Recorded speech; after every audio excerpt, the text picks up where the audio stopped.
नमस्कार, मैं बालिश Gupta HD news से अपने कैमरा पर्सन मनोज चौहान के साथ आज हम लोग कांग्रेस के पूर्व प्रदेश अध्यक्ष एवं चकरौता विधानसभा से विजयी प्रत्याशी श्री प्रीतम सिंह जी के आवास पर आए हैं यमुना कॉलोनी में। और चूंकि विधानसभा चुनाव 2022 में कांग्रेस जो है विपक्ष की भूमिका में है, इसी पर आज हम चर्चा करेंगे। तो प्रीतम सिंह जी, सबसे पहले एचडी न्यूज़ में आपका बहुत बहुत स्वागत है। जी धन्यवाद।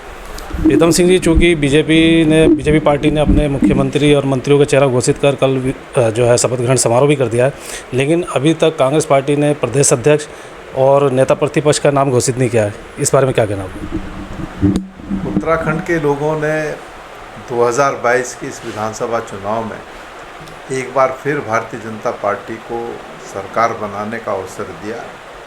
सरकार का गठन हो चुका है। मैं अपनी बधाई और शुभकामनाएं मुख्यमंत्री जी को और उनके मंत्रिपरिषद के तमाम साथियों को प्रेषित करता हूं और उनसे ये अपेक्षा करता हूं कि जो वादे उन्होंने 2022 के विधानसभा चुनाव में आम जन से किए हैं उसको पूरा करने का काम करें। आपने कहा कि कांग्रेस ने अभी नेता प्रतिपक्ष और प्रदेश अध्यक्ष का चयन नहीं किया है। कांग्रेस विधानमंडल दल की बैठक होगी और उस बैठक के साथ साथ राष्ट्रीय नेतृत्व तय करेगा कि किसको नेता प्रतिपक्ष की जिम्मेदारी सौंपनी है। जिसे भी जिम्मेदारी सौंपी जाएगी, कांग्रेस का एक एक विधायक उस व्यक्ति के साथ खड़े होने का काम करेगा।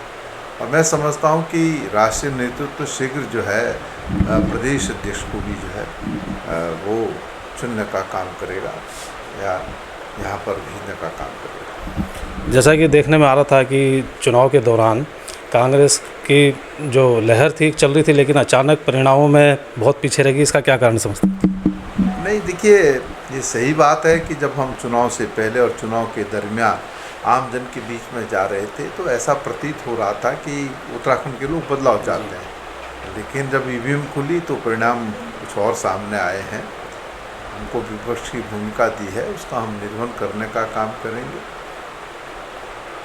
हमारे प्रभारी जी और उनके साथ साथ अविनाश पांडे जी, जिनको ये जिम्मेदारी दी गई थी कि हार की क्या वजह रही, उन्होंने प्रत्येक साथी से जो है संवाद स्थापित किया। प्रत्येक साथी ने अपनी बात कही और उस पर राष्ट्रीय नेतृत्व चिंतन करेगा, मनन करेगा और आगे का रास्ता निश्चित रूप से प्रशस्त होगा। उस रास्ते पर हम चलेंगे।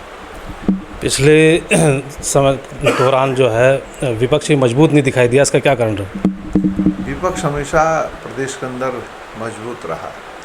ये बात दीगर है कि 2017 के विधानसभा चुनाव में हम पराजित हुए। हमारे मात्र 11 विधायक चुन करके आए और हमने जो 11 विधायक थे उनके बल पर ही सरकार को सदन में भी घेरने का काम किया, सड़क पर भी घेरने का काम किया।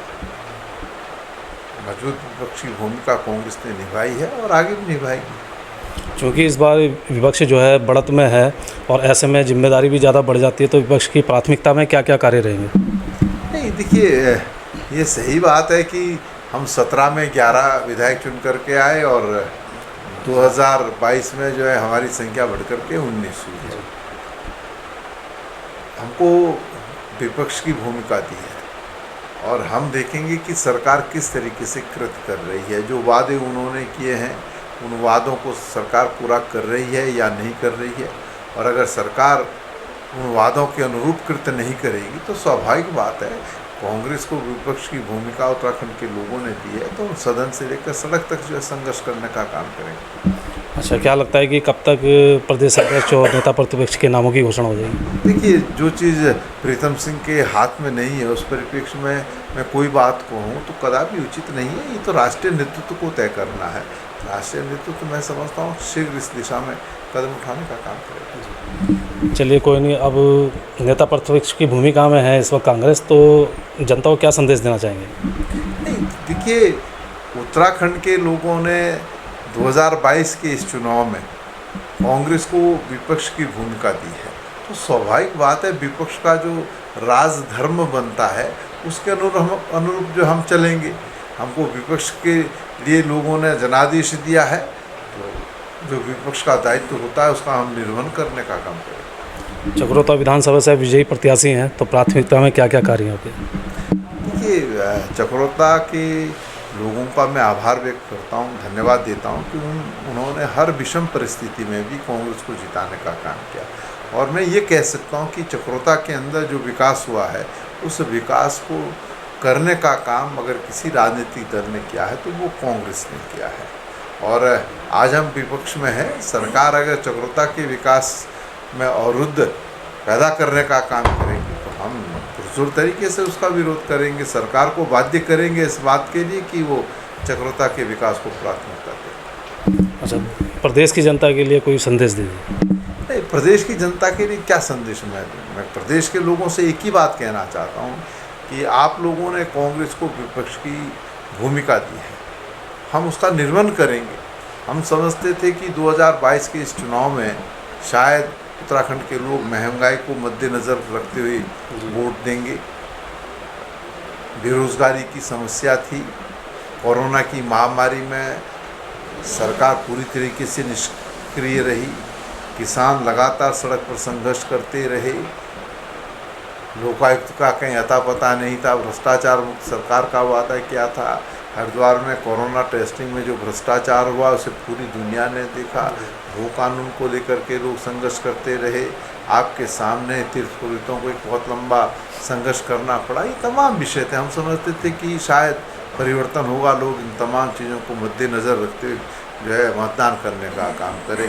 लेकिन भाजपा जिस आधार पर चुनाव लड़ती है उसको वो करने में कामयाब हो गई। उन्होंने जो ध्रुवीकरण किया मुस्लिम यूनिवर्सिटी के नाम पर और जुम्मे की नमाज की छुट्टी के नाम पर, जिस तरीके से उन्होंने ध्रुवीकरण करने का काम किया वो उसमें कामयाब हुए हैं। लेकिन एक बात ज़रूर हम कहना चाहते हैं कि जो आम जन से जुड़े हुए मुद्दे हैं उस पर जो है चुनाव नहीं हुआ। लोगों ने जो है भाजपा के परचम में आकर के, छल में आकर के जो है मतदान किया है। उन्होंने जो है जो बात भाजपा ने की उसको जो है स्वीकार किया। अब हमको विपक्ष की भूमिका दी है तो विपक्ष में हम उत्तराखंड की जनता को आश्वस्त करना चाहते हैं कि हम विपक्ष की भूमिका में उत्तराखंड के लोगों को निराश नहीं करते।